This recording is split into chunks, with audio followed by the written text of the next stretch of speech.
তুমি যত ভালোই থাম্বনেল বা ভিডিও এডিটিং করো না কেন, তোমার ভয়েস যদি খারাপ হয় ভিডিও কিন্তু কখনোই চলবে না। আর যা আমি এই ভিডিওতে বলবো এগুলো কিন্তু 99% মানুষ ইগনোর করে চলে যায়। যখন শুরুতেই আমি প্রথম ভিডিও আপলোড করতাম কিন্তু আমারও ভয়েস কিন্তু খুব ভালো ছিল না। কখনো কখনো ভিডিওতে ব্যাকগ্রাউন্ড নয়েজ আসতো, কখনো কখনো ভয়েস ফেটে যেত। আমি বুঝতে পারছি তুমিও একই প্রবলেম ফেস করছো। ভিডিওটি লাস্ট পর্যন্ত দেখো। তোমার নর্মাল ভয়েসে কিভাবে প্রফেশনাল ভয়েসে চেঞ্জ করতে পারবে এই ভিডিওতে স্টেপ বাই স্টেপ বলে দেবো। তোমার ভয়েস ক্লিয়ার অ্যান্ড ক্রেজ হয়ে যাবে কোনো মাইক ছাড়াই। এই ভিডিওতে কয়েকটি স্টেপ বলে দেবো যেগুলো আমি নিজেও ফলো করি। মাথায় নিতে হবে যা বলবো ভয়েস ওভার বা এডিটিং করার জন্য সেগুলো করলেও তোমার ভিডিও তবুও চলবে না, কারণ স্ক্রিপ্টের বিষয়ে যদি তোমার জানা না থাকে। দেখো তুমি যা বলছো অডিয়েন্স সেগুলো যদি বুঝতে না পারে বা কি বোঝাতে চাইছো, তুমি যতই ক্লিয়ার ভয়েস এডিটিং করো না কেন তবু অডিয়েন্স ভিডিও দেখবে না। এর জন্য ভয়েস ওভারের আগে স্ক্রিপ্টিং খুব দরকারি। তো তোমাদেরকে প্রথমে আমি একটু স্ক্রিপ্টিং এর বিষয়ে বলি, তারপরে ভয়েস ওভার বা ভয়েস এডিটিং এর বিষয়ে বলবো। তো স্ক্রিপ্টিং এর জন্য তোমাদের কিছু জিনিস মাথায় রাখতে হবে। সবচেয়ে প্রথমে স্ক্রিপ্ট এরকম হতে হবে যে মনে হয় যেন তোমার সামনে কেউ দাঁড়িয়ে আছে, তার সঙ্গে তুমি সরাসরি ভাবে কথা বলছো। যেমন আমি তোমার সাথে কথা বলছি। মনে রাখবে স্ক্রিপ্ট যখনই লিখবে একটা শব্দ যেন বারবার রিপিট না হয়, কারণ একটা শব্দ বারবার রিপিট করলে অডিয়েন্স বোর হতে থাকে, কারণ ওই একটি কথা তুমি অডিয়েন্সকে অলরেডি বলে রেখেছো। আবার যদি অডিয়েন্সকে সেই কথাগুলো বলো তাহলে অডিয়েন্স ভিডিও স্কিপ করে চলে যেতে পারে। যতটা পারো শর্ট ফর্ম বা স্ট্যান্ডের মধ্যে লেখার চেষ্টা করো। যখনই তুমি স্ক্রিপ্ট লিখবে স্ক্রিপ্টটি বলতে বলতে লেখো, তাহলে কি হবে, কি আটকাবে না, আর এটা মাথায় থাকবে যে এরপরে আমি কি বলবো। এইসব জিনিসগুলোকে স্ক্রিপ্ট লেখার জন্য তোমার মাথায় রাখতে হবে। স্ক্রিপ্ট লেখা একটা প্যাটার্ন হয় যেটা 99% মানুষ ইগনোর করে আর পরে বলে যে আমার ভিডিও ভাইরাল যাচ্ছে না কেন। এখনকার জন্য ছোট করে বলছি, আর তুমি যদি ডিটেলে জানতে চাও তো কমেন্ট করো, নেক্সট ভিডিও পার্ট নিয়ে এসে দেবো। সবার প্রথমে হচ্ছে হুক।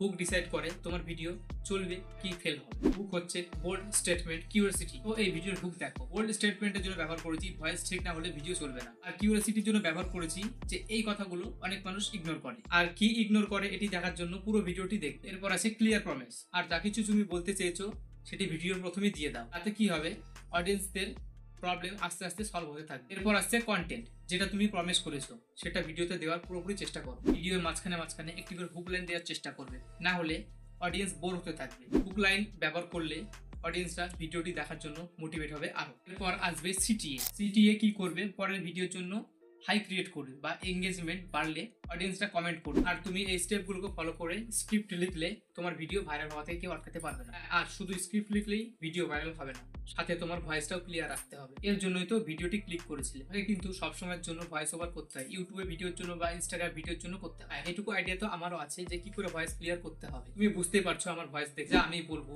সেটি দেখা বা শোনার পর আর কোনো ভিডিও দেখার প্রয়োজন পড়বে না, কারণ হচ্ছে এটি বিগিনার ফ্রেন্ডলি সিম্পল স্টেপ। তোমার ভিডিও রেকর্ড করার আগে একটি সার্কেল দেখো যেখানে নয়েজ কম আসবে বা বাইরের কোনো আওয়াজ কম আসবে, এরকম একটি জায়গা খোঁজো। রুমের জানালা দরজা যদি খোলা থাকে সেটাকে বন্ধ করে দাও, বা ফ্যান যদি ঘরে চলে সেটাকে অফ করে দাও। নিজে পুরো চেষ্টা করো যাতে বাইরের ব্যাকগ্রাউন্ড আওয়াজ যেন কোনো না আসে, তাহলে ভিডিও এডিটিং করার সময় সুবিধা হবে। আর যদি বেশি বাইরের আওয়াজ আসে বা নয়েজ আসে তাহলে এমন সময় ভিডিওটা রেকর্ড করো যে সময় চিল্লামিল্লি বা বাইরে আওয়াজ কম আসে।